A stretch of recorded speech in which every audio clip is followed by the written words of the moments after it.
কাচ্চি বিরিয়ানি খেতে বেশি মজা লাগে নাকি পাক্কি বিরিয়ানি খেতে বলেন তো আমার আপু ভাইয়ারা।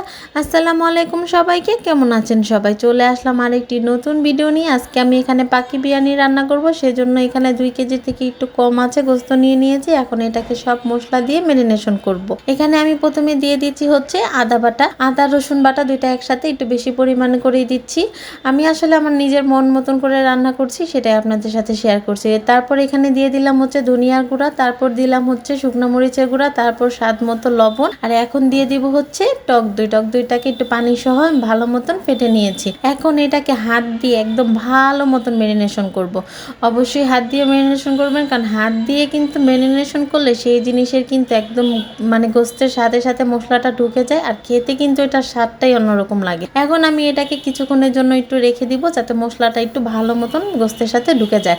এখন কিছুক্ষণ পরে আমি একটা হাঁড়ি বসিয়ে দিলাম। হাঁড়ির মধ্যে হচ্ছে পরিমাণ মতো তেল দিয়ে দিলাম। তারপরে হচ্ছে তেলের মধ্যে কিছু হচ্ছে আস্ত গরম মশলা দিয়ে দিলাম। এখানে এলাচ ছিল, দারচিনি ছিল, আর লং ছিল।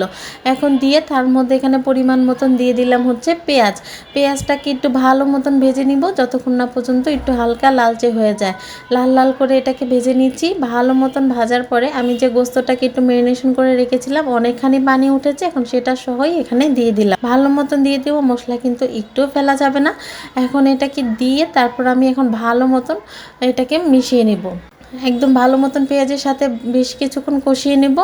এটাকে ভালো মতন কষাতে হবে, কারণ না তো গোস্তর মধ্যে একটু মশলাটা কিন্তু ভালো মতন ঢুকবে না। এটাকে ভালো মতন কষাতে কষাতে এখন আমি এটাকে ঢেকে রান্না করব কিছুক্ষণ। ঢাকার পরে দেখবেন একদম পানি উঠে ভরে গেছে গোস্তের মধ্যে, যে পানিটা ছিল। আর টক দই দিয়ে কিন্তু গোস্ত মাখলে এমনি গোস্ত থেকে অনেক পানি ছাড়ে, এখানে কিন্তু আমি কোনো বাড়তি পানি দিইনি। একদম গোস্তের থেকে যে পানি উঠেছে সেটা দিয়ে এখন রান্না করবো। এই দেখেন অনেক পানি উঠেছে কিন্তু। এখন এর মধ্যে আমি একটি রাঁধুনির কাচ্চি বিরিয়ানির মশলা এনেছিলাম। এটা দিলে কিন্তু গ্রানটা বেশ সুন্দর হবে, সেজন্য এটা আনা। এই গোস্তটা আমি গোস্তের থেকে আমি অল্প কিছুটা দিয়েছি, কারণ যেহেতু আমি হচ্ছে আলাদা সব মশলাই ব্যবহার করেছি, তাই আমি পুরাটা দিইনি।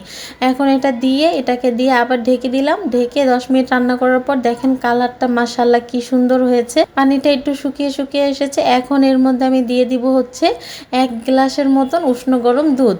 এই গরম দুধটা কিন্তু অবশ্যই গরম করে নেবেন। এখন এটা দিয়ে গোস্ত যতটুকু একটু শক্ত ছিল, এখন ভালো মতন এটা রান্না হয়ে যাবে।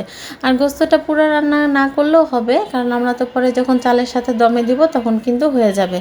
এই তো দেখেন গোস্তের কালারটা কিন্তু মাশাআল্লাহ অনেক সুন্দর হয়েছে। এখন এখানে দিয়ে দিলাম হচ্ছে কিছুটা কাঁচামরিচ। ঝাল অনুযায়ী দিবেন, আমাদের ঘরে যেহেতু বাচ্চারাও আছে সেজন্য একটু কম দিলাম। তারপর এখানে দিয়ে দিলাম হচ্ছে ভাজা জিরার গুঁড়া আর ভাজা গরম মশলার গুঁড়া। তারপর এখানে দিয়ে দিলাম 2 চা চামচের মতো চিনিটা দিলে কিন্তু একটা ফ্লেভার আসবে, মিষ্টি মিষ্টি খেতে কিন্তু বেশ ভালো লাগবে। তারপর এখানে আমি এটাকে আবার কিছুক্ষণ ঢেকে দিলাম, যাতে গরম মশলার ফ্লেভারটা গোস্তের মধ্যে ঢুকে। আর পাশের চুলায় আমি একটু জর্দার রং দিয়ে আলু ভেজে নিয়েছিলাম। আলুটাও কিন্তু অনেক সুন্দর হয়েছে। এখন গোস্তটাকে আমি রেডি করে নিচ্ছি। দেখেন এখানে আমি হচ্ছে আলু বকরা দিয়ে দিলাম উপরে দিয়ে, তারপর হচ্ছে দিয়ে দিলাম হচ্ছে কিশমিশ। এখন এগুলা দিয়ে আমি গোস্তটাকে একদম রেডি করে রাখছি। আর পাশের একটি চুলাতে কিন্তু আমি হচ্ছে এখানে পানি বসিয়ে দিয়েছি চালটাকে সিদ্ধ করার জন্য। আর কাচ্চি বিরিয়ানি মশলার সাথে কিন্তু একটা আস্ত গোটা মশলারও প্যাকেট ছিল, সেই মশলাটা দিয়ে লবণ আর তেল দিয়ে আমি চালটাকে একটু সিদ্ধ করে নিচ্ছি। চালটাকে 80% সিদ্ধ করব, পুরোটা সিদ্ধ করব না কিন্তু।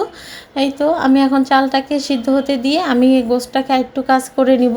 গোস্তের মধ্যে এখন আমি দিয়ে দিলাম বেশ খানিকটা পেঁয়াজ বেরেস্তা কিন্তু দিতেই হবে, না দিলে কিন্তু স্বাদ আসবে না। তারপর দিয়ে দিলাম হচ্ছে এখানে গুঁড়ো দুধ দেওয়ার পরে আমি এর মধ্যে চালটাকে ছেঁকে নিয়েছি। এখন চালটাও এটার মধ্যে দিয়ে দিলাম, সিদ্ধ হয়ে গিয়েছে।